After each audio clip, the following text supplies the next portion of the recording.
Thank you for joining us. I'd like to welcome everyone to the STS 2024 webinar series. Today's webinar is titled The Evolving Role of Radiation Therapy in Resectable Lung Cancer, sponsored by AstraZeneca. Please note this webinar is being recorded and will be available on the STS website and YouTube channel. At this time, I am pleased to introduce our moderators for this evening, Drs. Lazar and Evans. Dr. Evans, let me turn it over to you. Thank you very much. Thank you to the STS and AstraZeneca for supporting this webinar. And my name is Nate Evans. I'm one of the thoracic surgeons at Jefferson in Philadelphia, and I'm here with my co-moderator, John Lazar from Ascension. And we're excited to talk about this, I think, very interesting topic in lung cancer care. Yeah, I just want to say how important I think that this topic is for surgeons to understand. We've sort of changed the paradigm for some of the roles of perioperative radiation chemotherapy with the introduction of immunotherapy. We're very excited and thankful to our guests for coming here and talking with us tonight. So with that, I'll hand it back over to you. Thank you very much. And our first speaker today, our first member of our panel and speaker today will be Dr. Maria Werner-Wasik. I have the pleasure of working with Dr. Werner-Wasik here at Jefferson. She is the Wally Curran Professor of Radiation Oncology, also the Vice Chair of Radiation Oncology within Jefferson Health. She's held multiple leadership roles both in our health system and within RTOG, now NRG. And most importantly, to me at least, she's a great colleague and a real thought leader, I think, in how we treat lung cancer. So I'm looking forward to here to talk about radiation and lung cancer. Good evening, and thank you very much for the invitation.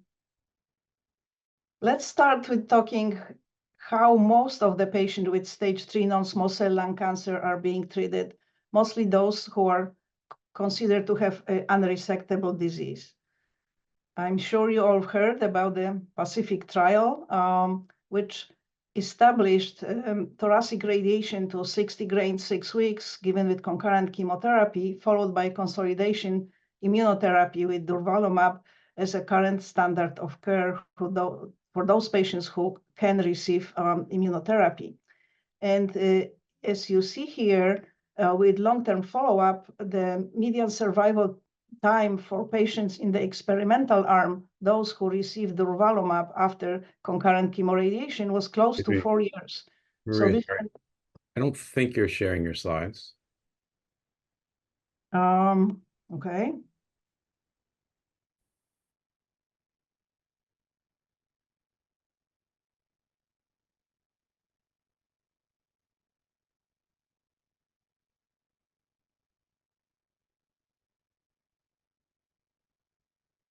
About now? Looks good. Yes, now you are. Sorry about that. I thought we were sharing. So coming back to Pacific trial, patients after concurrent chemoradiation randomized to consolidation durvalumab immunotherapy versus no durvalumab achieved a median survival time of 4 years, establishing a completely new benchmark, much improved over the prior concurrent chemoradiation results from RTOG 0617 of less than 2.5 years. So for resectable patients with stage 3 non-small cell lung cancer, let's talk first what was the standard therapy before 2.5 years ago. In this trial of historic significance, intergroup 0139, patients with stage 3A non-small cell lung cancer without contralateral disease in lymph nodes were randomized to receive concurrent chemotherapy with cisplatin etoposide and radiation to 45 gray. And if they had no progression, they continued to surgical resection or continued with radiation to 61 gray and then had further chemotherapy. And as you remember, the overall survival between the two arms was not different for the entire group of patients. But with the secondary analysis of patients who received lobectomy, those who had lobectomy when they were matched versus chemo radiation subset, had significantly improved survival of 34 months. So despite the study being either negative or positive, depending how you were considering that, preoperative chemotherapy or chemotherapy and radiation were being used for selected patients with resectable disease. We also noted that a significant prognostic factor for survival was the clearance of N2 lymph nodes, which was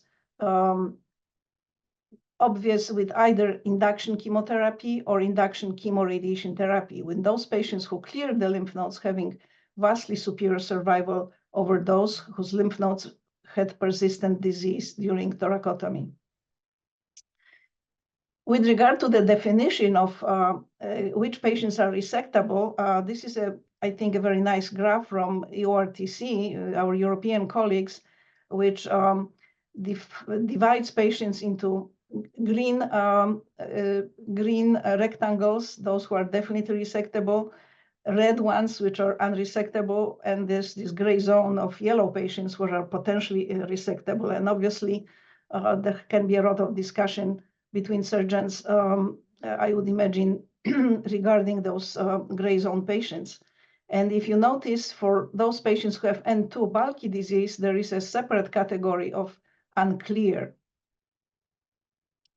Whether induction chemotherapy or chemoradiation followed by surgery is superior remains unclear.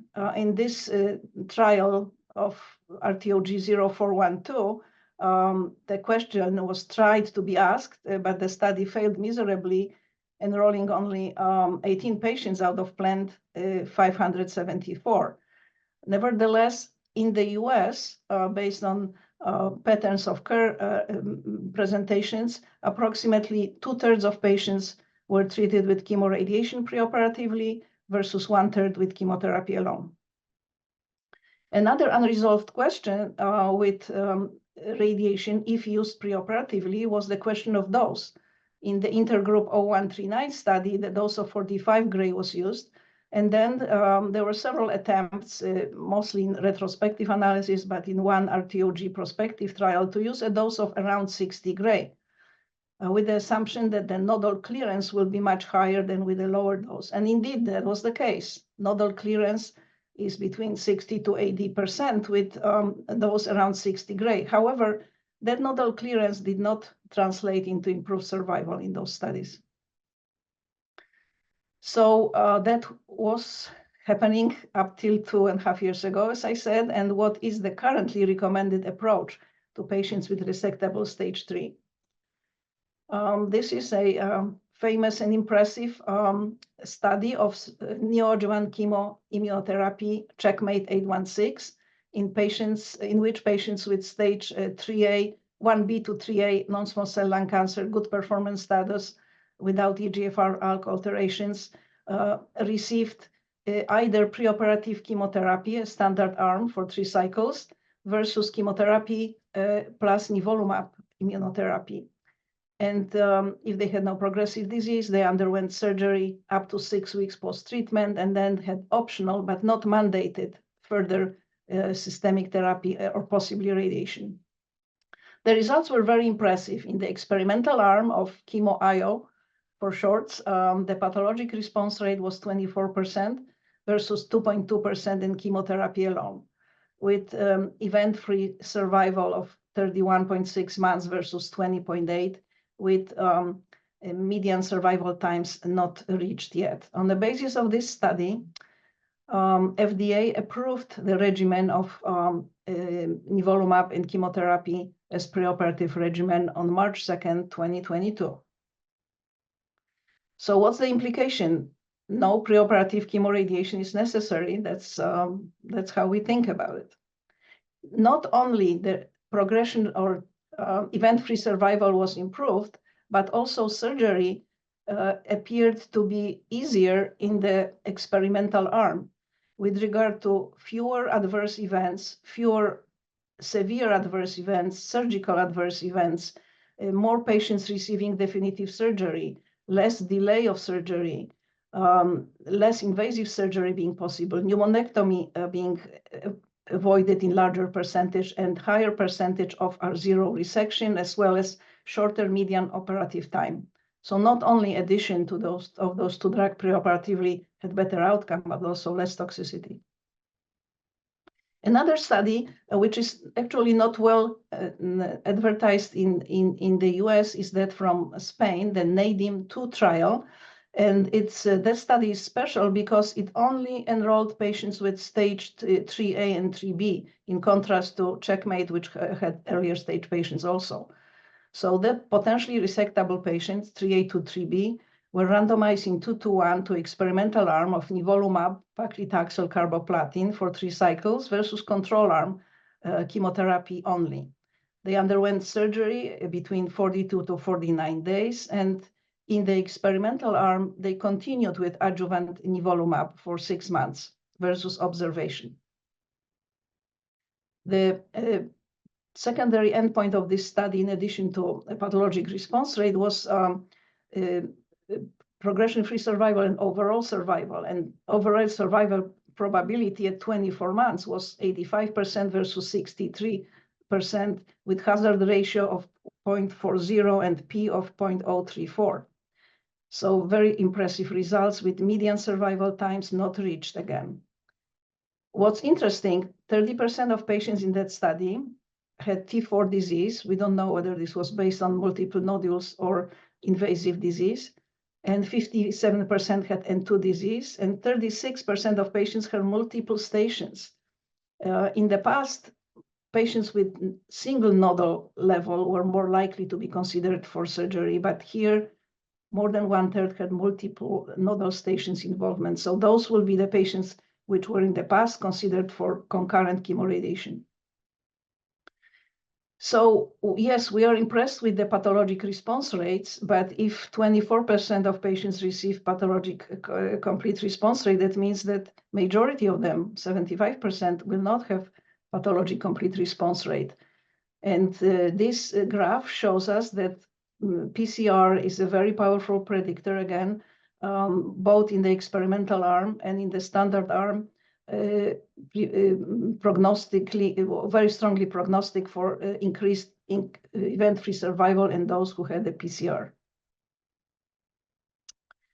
So let's come back for a moment to talk about postoperative radiation for resected stage 3 non-small cell lung cancer. It had been a controversial issue for many years until the Lung-ART study run mostly in France and other European countries, in which patients with completely resected non-small cell lung cancer with pathologic N2 disease underwent either follow-up alone or conformal mediastinal port to 54 grade. They could have had chemotherapy as well prior to resection.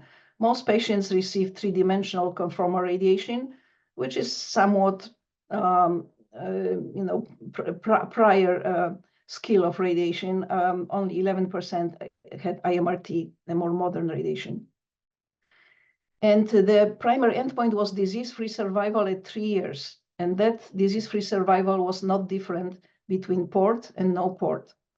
However, when we look at the relapse pattern, we see that mediastinal relapse was higher in the control arm versus in these patients who receive port, 46% versus 25%. However, more patients died in the experimental port arm, 15% versus 5%. So that brings up the issue of this death of intercurrent disease, which is not fully explained, but may be related to the dose to the heart and lymphopenia caused by radiation. However, maybe it's time now for the ART 2.0. It seems to me that those patients in original ART study and those we're dealing with now who had neoadjuvant chemo immunotherapy and receive no clearance of N2 nodal stations may be a different bird, so to say, than the prior patients. One idea for the randomized trial may include giving those patients further adjuvant immunotherapy combination of chemoimmunotherapy, or reconsider conformal mediastinal port either to 54 gray or maybe to a lower dose, and possibly combine that radiation with adjuvant immunotherapy. So where is radiation therapy in this new landscape of preoperative therapy for stage 3? We don't know because we don't have head-to-head comparisons. Again, could such a clinical trial be done to answer that question, whether all patients should receive chemoimmuno followed by surgery, or whether radiation still plays a role? If we randomize patients to getting neoadjuvant chemoimmuno followed by surgery, or vice versa, because the issue is not resolved whether adjuvant or neoadjuvant is better, the third arm we can imagine would be some combination of either concurrent or sequential chemo RT followed by immunotherapy, or neoadjuvant chemoimmunotherapy followed by concurrent or sequential chemoradiation. And in fact, 2 such phase 2 small trials were presented at ASTRO this year, with primary endpoint either being quality of life or disease-free survival. Another interesting approach is in this famous study by Dr. Altorki, in which patients with resectable stage 1 to 3A non-small cell lung cancer received either durvalumab preoperatively or the same durvalumab with addition of SBRT 8 gray times 3 stereotactic body radiation therapy. This is not the dose which kills the tumor. It is called immunomodulatory radiation, with the idea of stimulating lymphocytes to turn against the tumor cells. And in that study, the endpoint was major pathological response. With the experimental arm marked here in red, you see there was significantly more response rate, 53 versus 6.7%, and for stage 3 specifically, 13 versus 3%. And the rates of nodal downstaging were also significantly higher, 66% versus 14%. But even though there was no intentional radiation delivered to the lymph nodes, only the primary tumor received this 8 gray times 3. So in conclusion, standard of care management for patients with stage 3 is evolving in new directions with implementation of immune checkpoint inhibitors. The impressive results from the NADIM-2 trial, validating the findings of CheckMate 816, introduced neoadjuvant chemo-IO followed by surgery into our clinics. However, there remains a risk of applying such an approach to patients who may be not suitable for surgery in the real world versus those who were treated in the setting of a well-controlled clinical trial. Assessment of surgical resectability in the multidisciplinary setting is paramount, and I think time is ripe for a clinical trial comparing a surgical to non-surgical approach. We need to work on biomarkers to be able to select patients to predict PCR, and we need to define the doses and fractionation or radiation for stage 3. There are some patient groups which may not be eligible for such an approach, including Pancoast tumor, where I feel the local control is paramount and radiation is needed.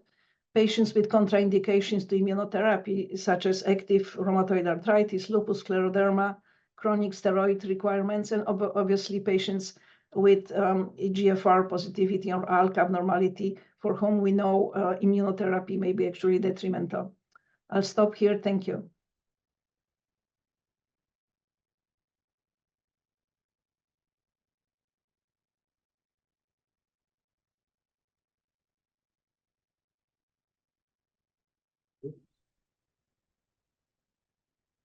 Thank you, Maria. That was a fantastic talk. I think what we'll do is we'll let Josh Royce give his talk, and then we'll open it up for a little quick Q&A, and then we may go over some cases. So I'm very pleased to introduce the next speaker, Joshua Royce.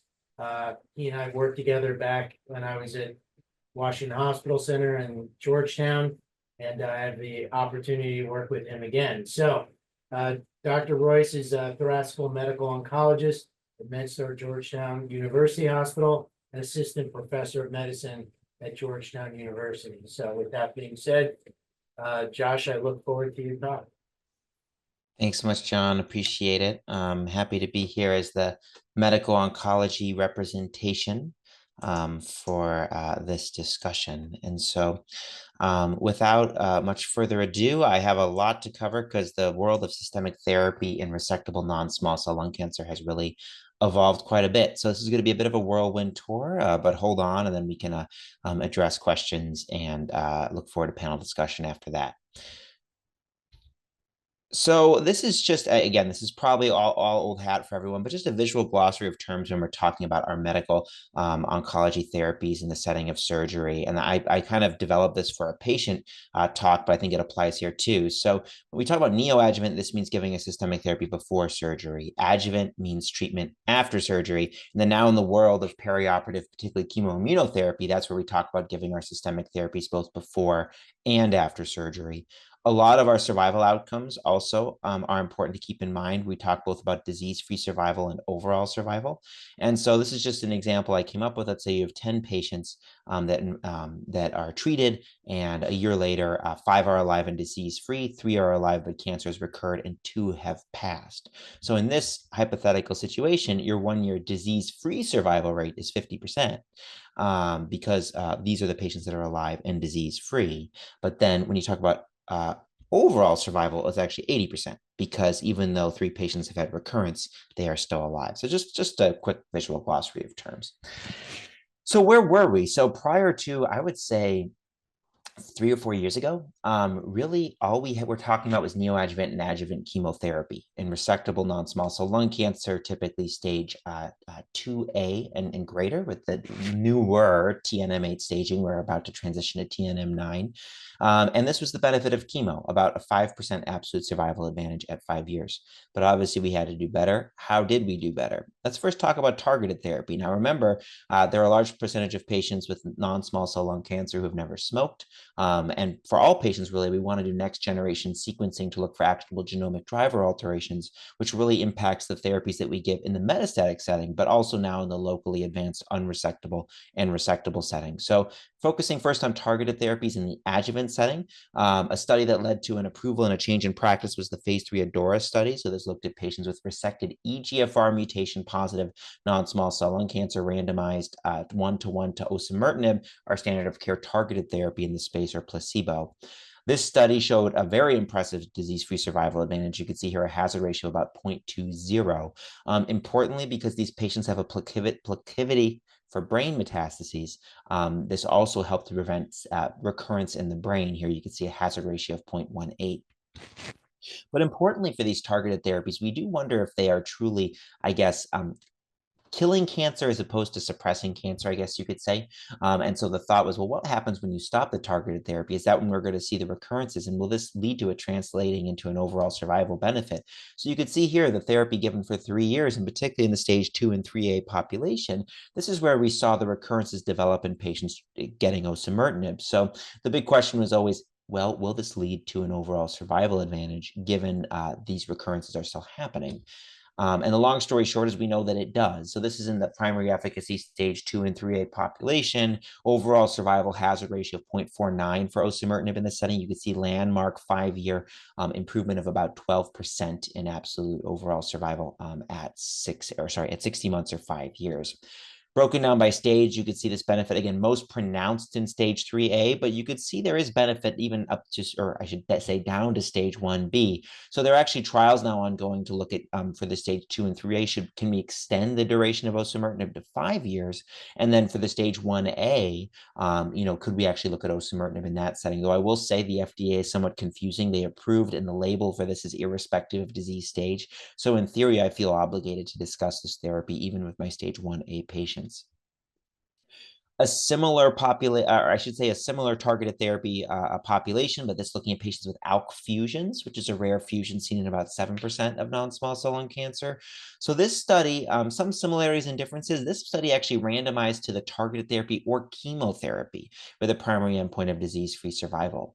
But very similar to the ADORA study for osimertinib, you can see here very impressive disease-free survival benefit, hazard ratio 0.24 in the primary efficacy population and the total population.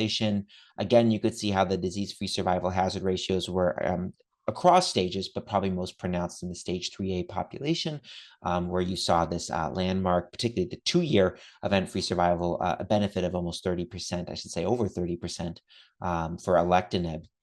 Also seeing a benefit in the CNS, knowing again that these driver patients can have that as a sanctuary site, and this helps to safeguard against CNS recurrence. So this is approved also now in ALK fusion positive non-small cell lung cancer, but interestingly enough, the label for this is for stage 2 and 3 3 patients. Moving on to the world of adjuvant immunotherapy. So these were the first approvals that we saw in this space. And so we actually had this approved before we had neoadjuvant or perioperative. So this was the first study that actually had data. This was the EMPOWER-10 trial that looked at patients with resected stage 1B to 3A who got chemo and then were randomized 1-to-1 to a year of the PD-L1 agent atezolizumab or best supportive care, with the primary endpoint of disease-free survival tested in a hierarchical fashion. This was a primary endpoint in the PD-L1 positive stage 2 to 3A population, the population where this is now approved, DFS hazard ratio of 0.66 favoring atezolizumab. But interestingly enough, if you dive a little deeper here, this benefit really appeared to be driven by those with high levels of PD-L1 expression of 50% or greater. So actually, in Europe, the approval is limited to that population, though in the US, it's the PD-L1 1% or greater. We don't have mature overall survival data for this yet, but similarly, you could see the real overall survival advantage appears to be in that PD-L1 high, greater than or equal to 50% population. Now, a similar study with the agent pembrolizumab was done, but done a little differently. This study actually randomized stage 1B to 3A, and while chemotherapy was recommended for stage 2 and 3A patients, it was not required. Patients were then randomized to a year of pembrolizumab or placebo. And this was irrespective of PD-L1. You could see in the whole population this benefit with a hazard ratio of 0.76.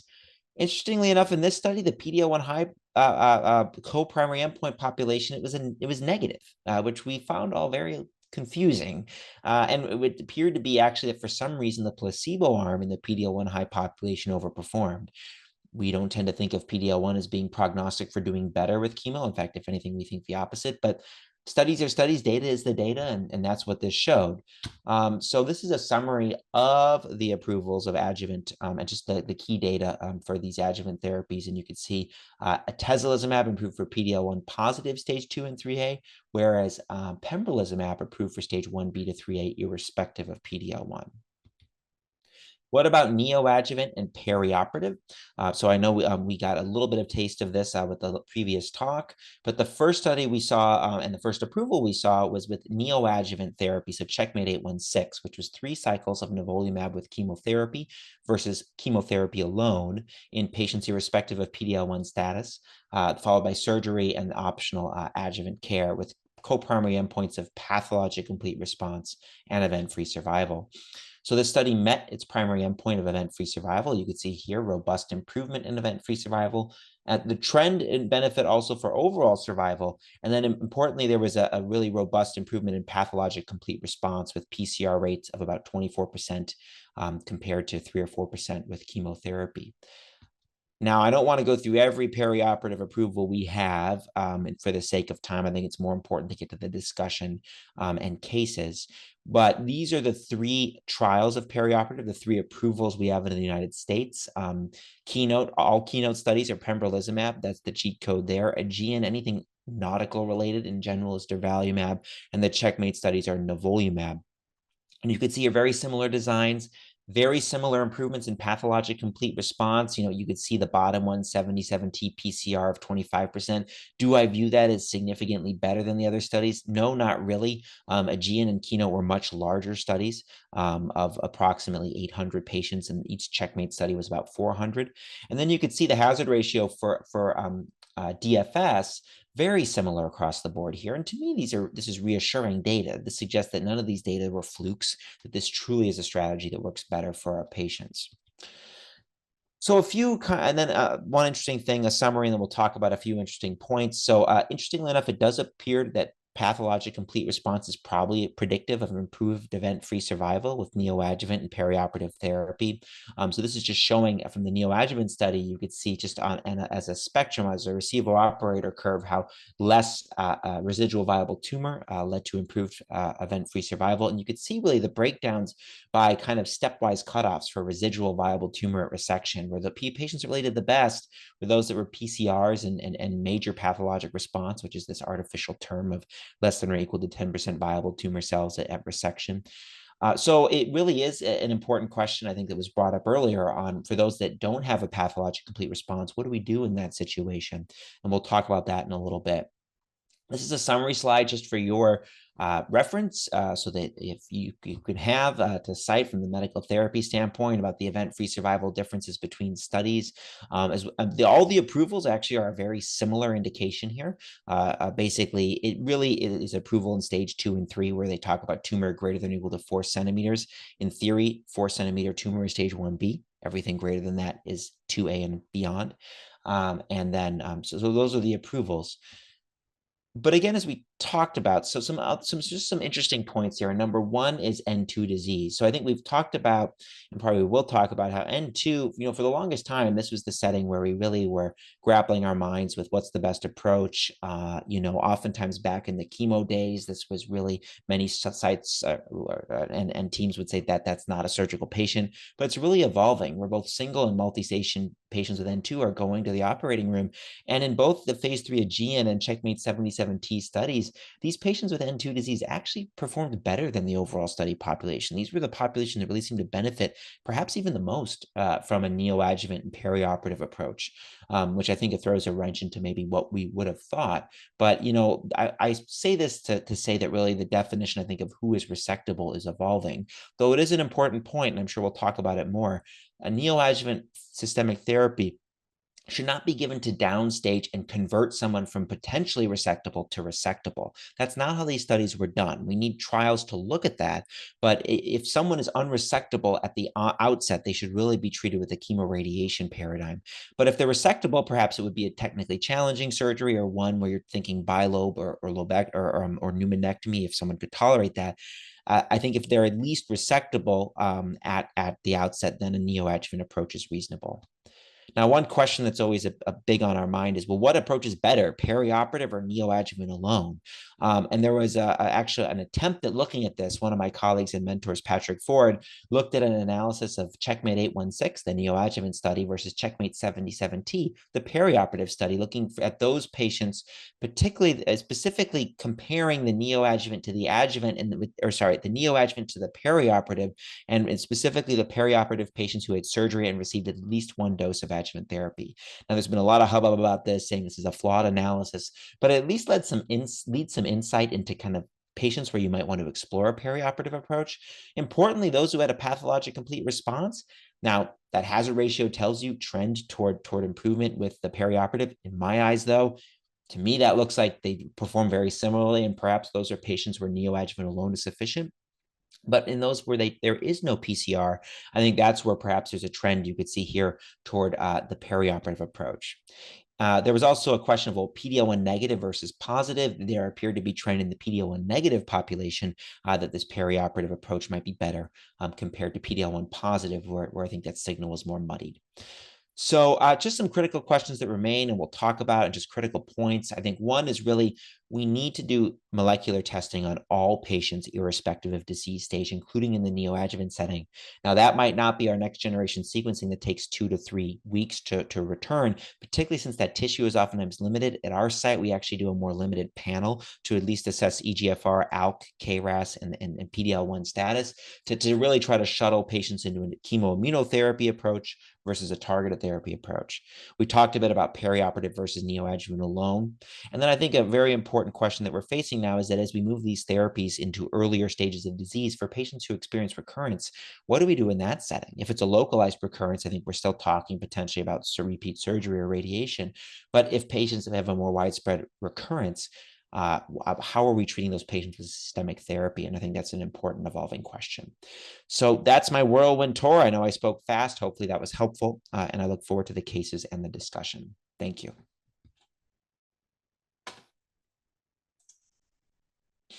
Josh, that was great. I think you touched on many of the key points that will become part of the discussion. If there are any questions, please put them in the Q&A. I know we have at least one from Joe Schrager, so I will read that one out. Maria, if you want to get back on, that'd be great.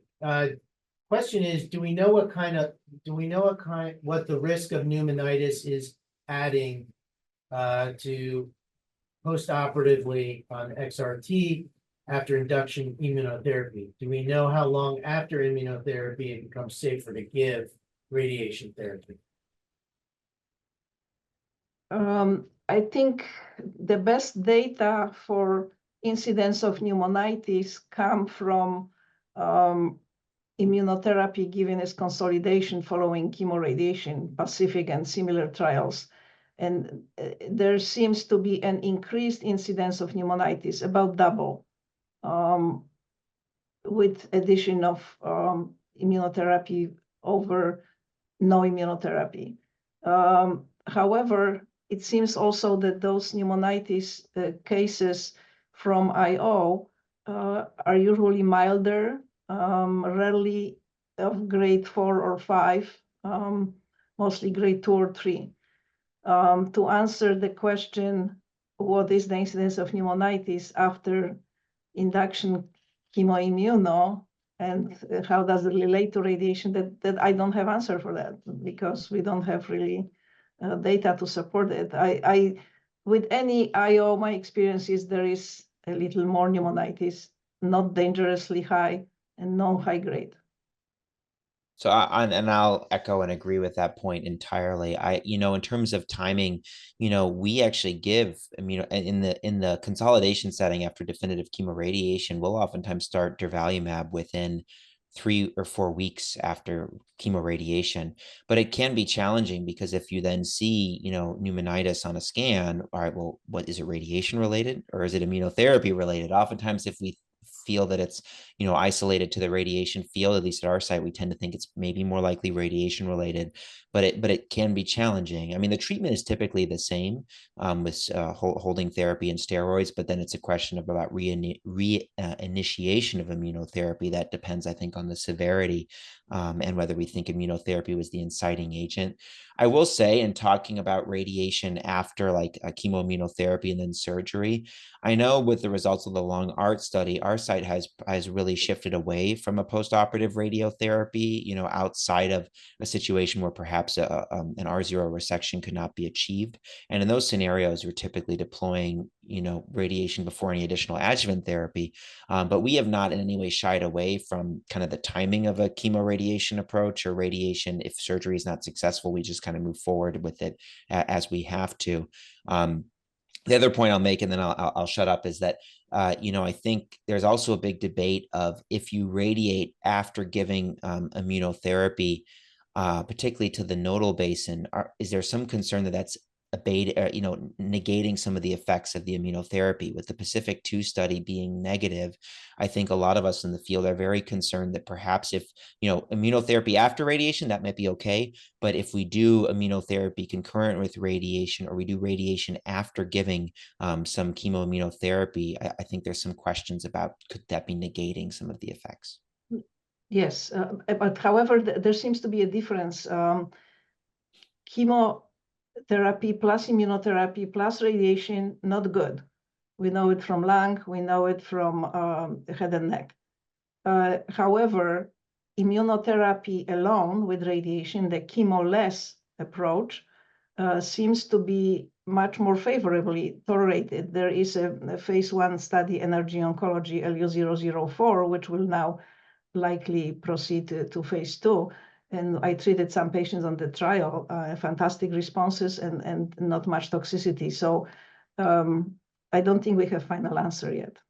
No, it's definitely an evolving question. It's just, I know at least in the more advanced setting, there's some questions there, but obviously we would not also shy away from, if in a localized recurrence or R1 resection, we would definitely not shy away from radiation in that setting. Awesome. See, there's another question in the chat here about the use of ctDNA to decide. I guess this is considering patients who've had preoperative, say chemoimmunotherapy are resected. Is there any role for using ctDNA to decide whether or not they should get perioperative treatment or just neoadjuvant? It's Yeah, so I'll say it's an excellent question, and I think it's hopefully where the field will go. Right now, MRD assessment in the lung cancer world is really not yet prime time. There is Natera and other, even Guardant. They have different tests where you can look for minimal residual disease, but there's really not any prospective data yet about utilizing that for treatment decision making. I'm hopeful that will be addressed in trials moving forward. And I think it ultimately will become part of our treatment algorithm, but it's not quite ready yet. I guess a similar question for you, Maria, is what is the current state of understanding of MRD for after radiation therapy? Because you mentioned that the radiologic findings are often, lag far behind and not completely reliable. As far as I know, the existence of minimal residual disease is a negative prognostic factor for survival, but I'm not aware of trials which were prospectively stratified patients by that and delivered a different therapy based on the degree of residual disease. Maria, I wanted to ask you a question based on one of your last slides. I think this may be very interesting for the surgeons who are on the line. In terms of that Altorki study that you were talking about, which I think you then hinted at with the phase 1 trial. What are your thoughts on the future of that? I mean, I think that's kind of exciting, especially for some of these peripheral tumors, that you're only radiating something away from the major structures that surgeons really worry about. And at the same time, you sort of potentially reducing some of the tumor burden in other areas. And so, or even maybe killing some microscopic disease that could be in N1 or something like that. So where do you see that part of the field going?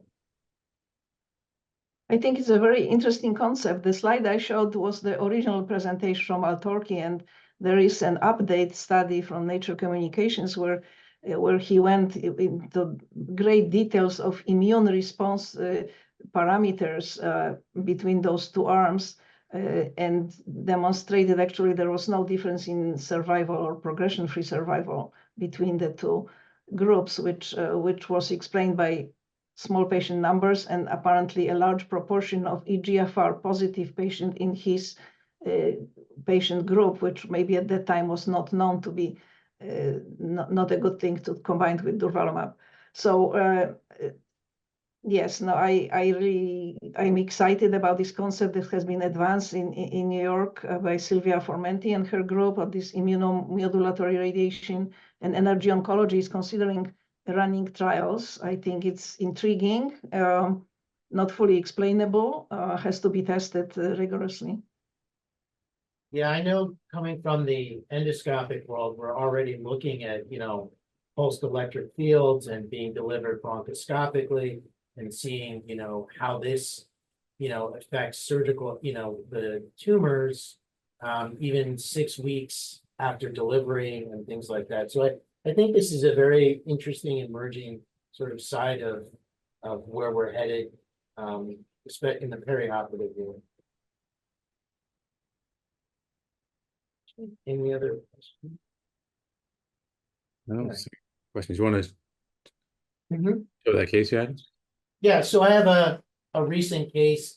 It's an imperfect case, which I think, is the way we kind of face things. So I'll present this, and then maybe we can have a little discussion about it. So let me.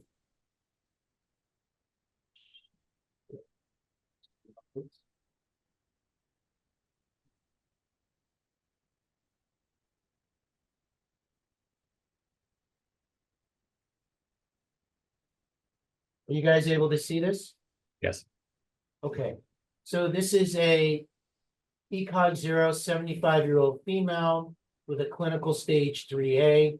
The primary tumor was a T1C, and on EBA she was N2.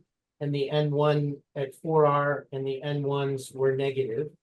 On PET scan, this was she was hypermetabolic, 21 by 19 upper lobe primary nodule with an SUV of 19.9, so very hot. Right hilar adenopathy, 23 by 20, also very warm, 11.8, and a smaller suprahilar lymph node with an SUV of 5.2. NGS was performed, was positive for KRAS, TP53, SF3B1, and negative for ALK, EGFR, and ROS1. Interestingly enough, this was during the Ascension hack, if any of you remember that. And so all of our systems were down. Everything was hand reported. So I couldn't find the PDL1 on this original testing as it had been sent out by the oncologist who sent this case to me. Patient was given 3 cycles of carboplatin and Taxol. Here is the CT scan prior to treatment. If you take a look at the here, you can see the truncus arteriosus vessel over here. You can see some dense hilar adenopathy here. You can see right over here where I'm pointing is the right upper lobe bronchus as it's dividing into the posterior and the S1 apical segment. And then on the far right over here, you can see the dense lymph adenopathy. Repeat PET scan was performed after therapy and showed a hypermetabolic right lobe SUV of 5.3 and a hilar lymph node peak of 10.4. It was quite difficult to see essentially. You can see in the top left there is the primary tumor.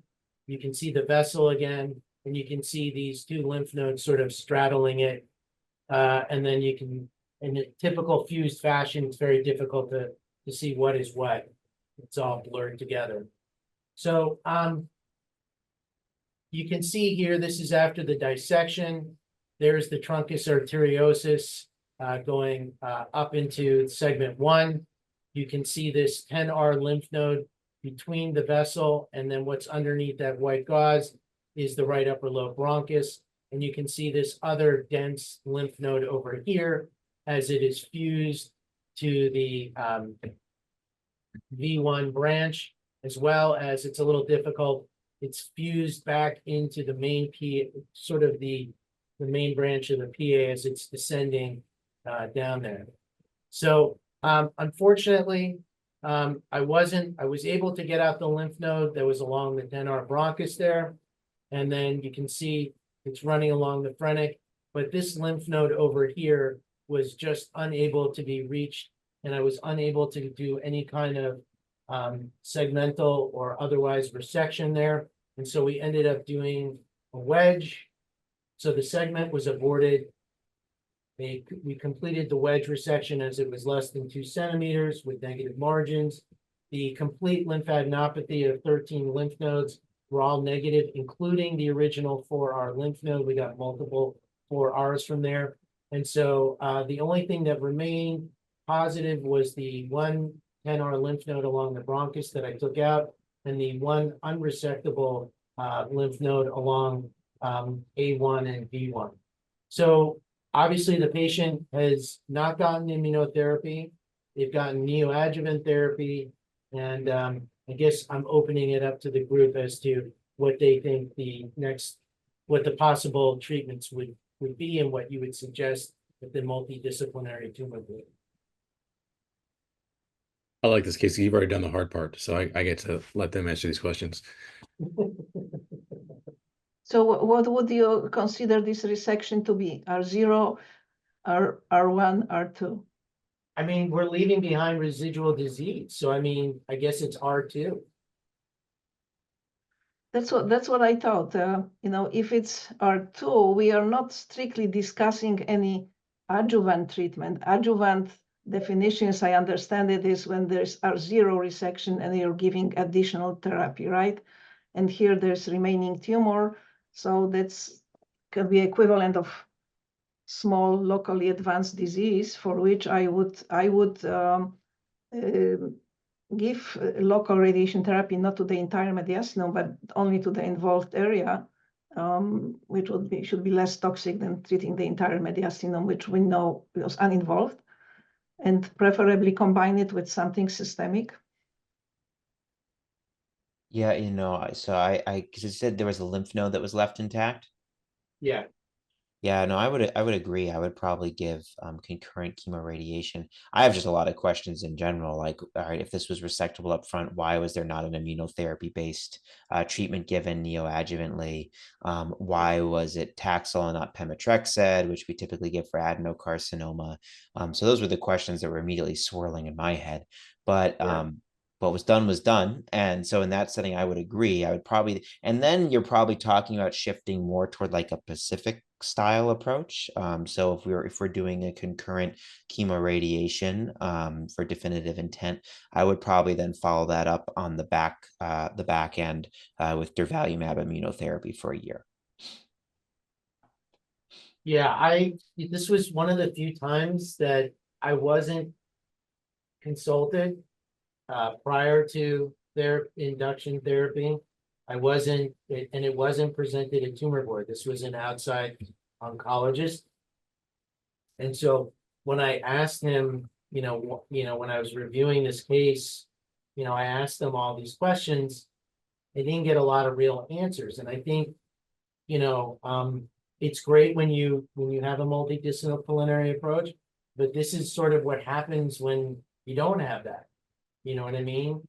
And so, yeah, I mean, luckily she's doing great after surgery because she was 75. She had already gotten, chemotherapy to start with. And so, she still has a lot of options. They may not be great options, but I think we're going to see more of this type of case, which is why I picked it. It's imperfect, but I think that's reality. Oh, that's a great point.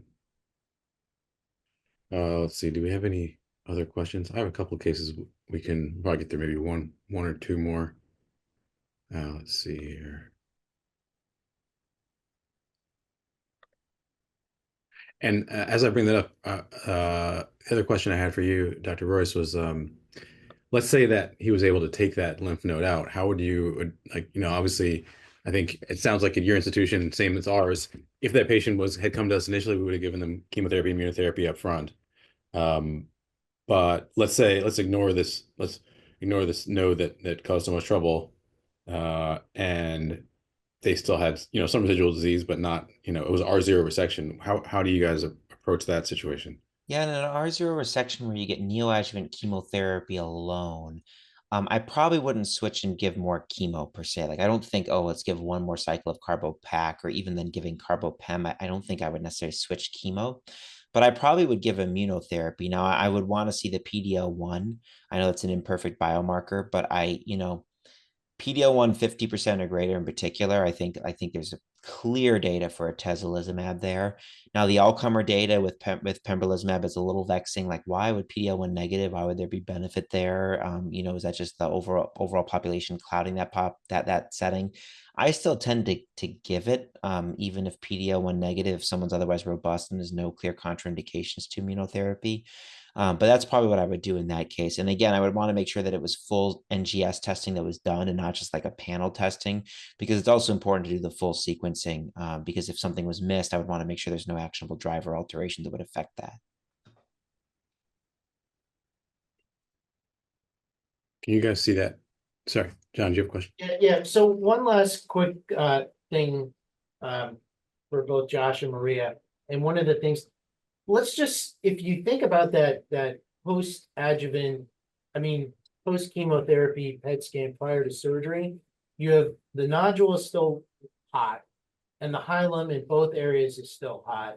Would there be and they're N1 disease, but if it was N2 disease, you wouldn't keep going. You would never have gone to surgery. So knowing what you see on that CT, the therapy didn't necessarily do much to change downstage the tumor or certainly didn't do very much in terms of overall. Would you have just said, forget surgery, let's change direction altogether? I don't think we have good data to rely in absolute terms on post-chemo, pre-op PET scan response to make a decision. But concurrent chemoradiation is a approved and known treatment for medically unresectable stage 2 disease, right? Patients, and many of them were included in the RTOG trials along with stage 3. So probably no harm done, but how to justify it to the patient who is thinking about having surgery, difficult. Yeah. And I would agree with Maria. But I also think, I mean, just if it's a single N2 lymph node and it was otherwise a resectable case, that if that's still present on a PET scan, I wouldn't think that would change the calculus. The other thing I'll throw in there is that I would hope that the majority of patients in this setting, assuming there's no actionable driver alteration, would receive chemoimmunotherapy. And we do know that immunotherapy can still lead to FDG avid lymph nodes. We can see kind of a pseudo progression, or kind of a even what looks like growing lymph nodes, which just have inflammatory tissue in them. So I would be very hesitant to make a decision purely on a PET scan preoperatively. Yeah, and I don't think that these are, you would have to do the lymph node dissection while you're there first, send them off for frozen, make sure they're negative, then to keep going. Because I think if there's persistent disease and it's bulky, I think that's a conversation you have to have both with the team as well as with the patient as to what does everyone feel comfortable moving forward with in that situation.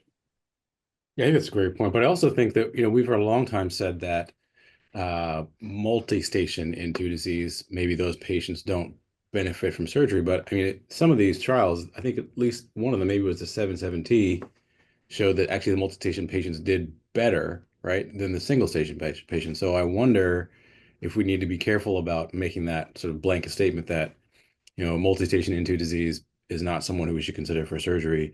Obviously we don't want to get to the point, like you said, Dr. Royce, where we're offering everybody surgery, even if they're not surgical candidates. But I wonder if what is really a surgical candidate might be a little bit different than we were talking about giving radiation or just chemotherapy ahead of time. So Nate, I'm not so sure we have time to get to your case. Yeah, I don't think so either. I think that's all right. I think we had a great discussion. Well, I just want to thank Josh and Maria for coming on and having these discussions. I think that's really important for educating the surgeons, and this video will be saved and a lot of people will be able to watch it later on who are not able to make it today. And I want to thank the society for allowing Nate and I to bring these panelists on. I'd like to thank the audience for participating. And I'd like to thank you, Nate, for doing this together. Thank you very much, John. This is really great. So I'm going to hand it back to STS. Sure, thank you. Thanks so much to our moderators and panelists for your participation and insight tonight, and thank you to our sponsor, AstraZeneca. If you're not one already, we invite you to become a member of STS. You'll enjoy a variety of discounts, benefits, and opportunities to help you grow professionally. Learn more at sts.org/membership or scan the QR code on your screen. Registration is open for STS 2025. Find more info on the calendar of events at sts.org. We hope to see you there. Thank you. Good night.